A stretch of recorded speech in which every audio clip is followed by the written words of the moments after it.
Timothy Barnes llevaba una mochila amarilla y zapatillas blancas. 25 años. Un plan sencillo. Y alguien que lo esperaba de vuelta antes de que oscureciera. No volvió. No desapareció en una tormenta. No se adentró en zona técnica sin experiencia. No tomó una decisión que, en retrospectiva, sonara a imprudencia obvia. Salió por la mañana desde Tenaya Lake con un destino claro, a pocos kilómetros, en una excursión de día. El tipo de plan que miles de personas hacen cada temporada en ese parque. Y en algún punto entre ese lago y Polydome Lakes, Timothy Barnes dejó de existir para cualquier persona en Yosemite. Lo que ninguna búsqueda oficial ha podido responder en casi 40 años es lo que convierte este caso en el más difícil de soltar de toda la serie. Timothy John Barnes tenía 25 años cuando desapareció y vivía en Cucamonga, California. Medía 1,93, pelo castaño largo, bigote oscuro, ojos marrones. El tipo de físico que no pasa desapercibido en un sendero alto, joven, visible. El día de su desaparición llevaba una camiseta blanca con una letra F dentro de un círculo rojo tachado, pantalón gris de chándal, zapatillas blancas, gafas de sol de montura marrón, mochila amarilla. Esos detalles importan, y no solo para identificarle, importan porque dibujan el tipo de día que Timothy tenía en mente. La ropa de alguien que va a caminar unas horas, no de alguien que va a pasar días en el bosque. No llevaba tienda, no llevaba saco, nada de lo que necesitarías si supieras que ibas a quedarte fuera después de que cayera la noche. Timothy tenía un plan con horario implícito: salir por la mañana, llegar a Polydome Lakes, volver, punto. Y en algún lugar de California aquella tarde, alguien lo estaba esperando. Alguien que fue pasando de llega tarde a algo va mal sin que hubiera un momento exacto en el que el cambio se pudiera señalar. Así funciona esto. No hay una llamada que diga que el misterio ha empezado. Hay una hora en que la espera ya no tiene respuesta. Y eso es todo. Eso es lo que hace que los casos como el de Timothy Barnes sean los más duros de procesar. No fue alguien que tomó un riesgo que no debía tomar. Fue alguien que hizo exactamente lo que había ido a hacer. Y aún así no volvió. El 5 de julio de 1988, Timothy Barnes salió aproximadamente a las 9 de la mañana desde la zona de aparcamiento de Tenaya Lake con dirección a Polydome Lakes. Para un caso de finales de los 80, eso ya es mucho. Fecha, hora aproximada, punto de salida, destino previsto. 4 datos concretos. No es alguien del que se sabe que andaba por Yosemite esa semana. Es alguien con una ruta sobre el mapa. Lo que no encaja es lo que viene después. Al día siguiente fue reportado como desaparecido, y en toda la documentación pública conocida sobre el caso no aparece un último avistamiento verificable en ruta. Ningún testigo que dijera haberle visto girar hacia donde no debía. Ninguna señal de alarma detectada en el momento. Solo una salida, un destino previsto, y luego, nada. No hay un punto en el mapa donde alguien vio a Timothy Barnes por última vez con suficiente certeza como para trazar desde ahí lo que pudo haber ocurrido. Hay un lago del que salió y una ruta que, en algún tramo, lo absorbió sin dejar rastro público conocido. Antes de que te cuente lo que encontraron los equipos de rescate, ¿qué crees que pasó entre Tenaya Lake y Polydome Lakes aquella mañana? Escríbelo en los comentarios ahora, porque cuando llegues al final del vídeo la pregunta ya no va a sonar igual. Timothy Barnes fue buscado. Eso está fuera de duda. El hecho de que su nombre siga apareciendo en la lista oficial de desaparecidos sin resolver de Yosemite, publicada por el National Park Service en 2017, confirma que la búsqueda no produjo un resultado que cerrara el caso. Sin hallazgo, sin resolución pública conocida, nombre abierto en el registro oficial. Lo que esa lista no da es el detalle operativo de la búsqueda. No está disponible públicamente un informe que describa cuántos días duró, qué sectores se rastrearon, qué recursos intervinieron o qué hipótesis manejaron los equipos en cada fase.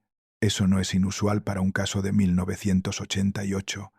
La documentación de incidentes SAR en parques nacionales en esa época era mucho menos sistemática que ahora, pero esa ausencia de detalle tiene un efecto narrativo que no se puede ignorar. ¿Dónde debería haber una historia que cierre? Solo hay el vacío de alguien que salió por la mañana y cuyo nombre terminó en una lista. Y lo que hace que ese vacío sea especialmente difícil de dejar ir no es solo Barnes, es donde ocurrió. Tenaya Lake no es una zona neutral del mapa de Yosemite.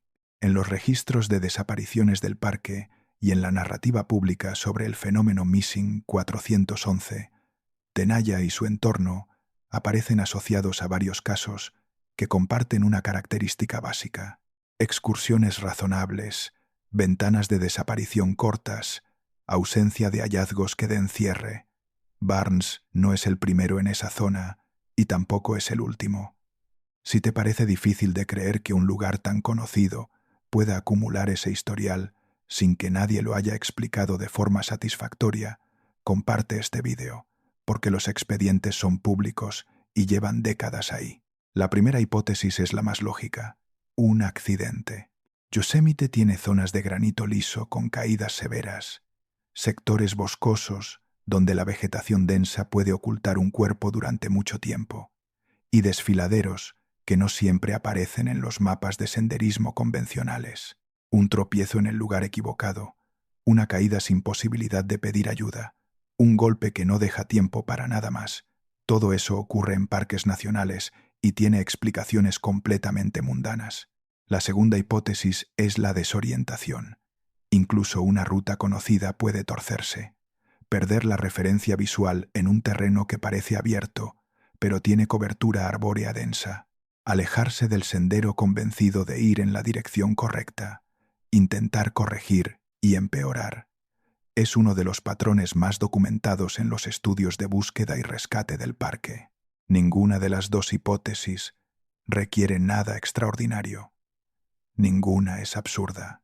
El problema es que ninguna está respaldada en este caso por un dato concreto que la sostenga. No apareció la mochila amarilla en un punto del mapa que dijera «aquí fue». No apareció una prenda, un objeto personal, ningún rastro material que permitiera trazar desde dónde empezó a salir todo mal. Las hipótesis razonables exigen que el final haya ocurrido en algún punto físico del terreno. Ese punto, en el caso de Barnes, no se ha encontrado públicamente.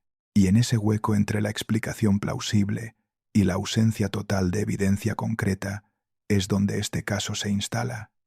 No porque sepamos que ocurrió algo imposible, sino porque no tenemos el dato final que convertiría una hipótesis en una conclusión. Y sin ese dato, el caso sigue abierto, no como teoría, como pregunta. Tenaya Lake aparece en la narrativa pública de Yosemite de una forma que no ocurre con otros puntos del parque, y vale la pena explicar exactamente por qué, sin exagerar lo que los datos dicen. En la lista oficial del NPS de 1909 a 2016, 33 casos en total, Tenaya Lake figura como último punto conocido o zona adyacente en más de un expediente. El investigador David Paulides, que no es una fuente oficial ni científica, pero que trabaja con expedientes públicos verificables, describe el área de Tenaya como uno de los subclústeres de Yosemite. No es una categoría del NPS, es una lectura externa basada en datos que sí son reales. Lo que la narrativa de subclúster describe concretamente en esa zona es esto: varios casos con características similares en un radio geográfico acotado, excursiones de día, sin equipamiento de noche, sin señales de socorro detectadas, sin hallazgos materiales que cierren el expediente. Barnes encaja en ese perfil de forma demasiado limpia como para no mencionarlo, pero hay algo más en ese sector que merece nombrarse por lo que es. Sin más, años antes de que Timothy saliera aquella mañana, otra persona había desaparecido en la misma zona de Yosemite, con una velocidad que todavía hoy resulta difícil de procesar. Stacy Arras, que tiene su propio vídeo en esta serie, se esfumó del campo visual de quien la acompañaba en cuestión de segundos, sin sonido, sin señal de dónde había ido. ese caso ya está contado. Pero saber que ocurrió en el mismo sector donde desaparece Barnes añade una capa que no se puede ignorar cuando se ponen los dos nombres juntos sobre el mapa. No es una conexión oficial, es una coincidencia geográfica que nadie ha explicado de forma satisfactoria. La lista oficial de desaparecidos sin resolver del parque lleva 33 nombres, 33 casos en un parque con rangers, helicópteros, perros rastreadores y décadas de operaciones de búsqueda y rescate. Y sin embargo, el National Park Service no opera con una base de datos centralizada que cruce patrones entre parques, ni tampoco entre sectores del mismo parque. Cada incidente se gestiona como caso independiente. Eso no es una teoría, es política administrativa verificable, lo que significa, concretamente, nadie, desde dentro del sistema, tiene la obligación de mirar el historial de Tenaya Lake y preguntarse si los casos que se han acumulado en ese sector comparten algo más que el mapa. Esa lectura la hacen investigadores externos, periodistas y ahora también canales como este. Y cuando esa lectura se hace, cuando se juntan los expedientes en lugar de separarlos, lo que aparece no es una respuesta, es un patrón que hace la pregunta más grande. Timothy Barnes tenía 25 años. El 5 de julio de 1988 salió a las 9 de la mañana desde Tenaya Lake con una mochila amarilla, zapatillas blancas y un plan sencillo. Nadie lo vio llegar al destino. Nadie encontró públicamente ningún objeto que trazara el final de su ruta, y su nombre sigue en la lista oficial de desaparecidos sin resolver de Yosemite. Eso ya sería suficiente para no olvidarlo. Pero el peso real del caso viene de algo más simple que cualquier dato. Alguien lo esperaba esa tarde. Alguien estuvo esperando durante horas, luego días, luego años. Y lo único que ese alguien tiene hoy, casi 4 décadas después, es el mismo silencio que dejó Tenaya Lake aquella mañana de julio. ¿Qué ocurre en ese sector de Yosemite que las búsquedas formales, las hipótesis razonables y los recursos del parque más visitado de California no han podido responder desde 1988? No lo sé. Nadie lo sabe. Y para un lago que aparece en millones de fotos de vacaciones, eso sigue siendo lo más difícil de encajar. Si llegaste hasta aquí, suscríbete. El próximo caso viene del otro lado del país. El patrón es diferente. El silencio es el mismo.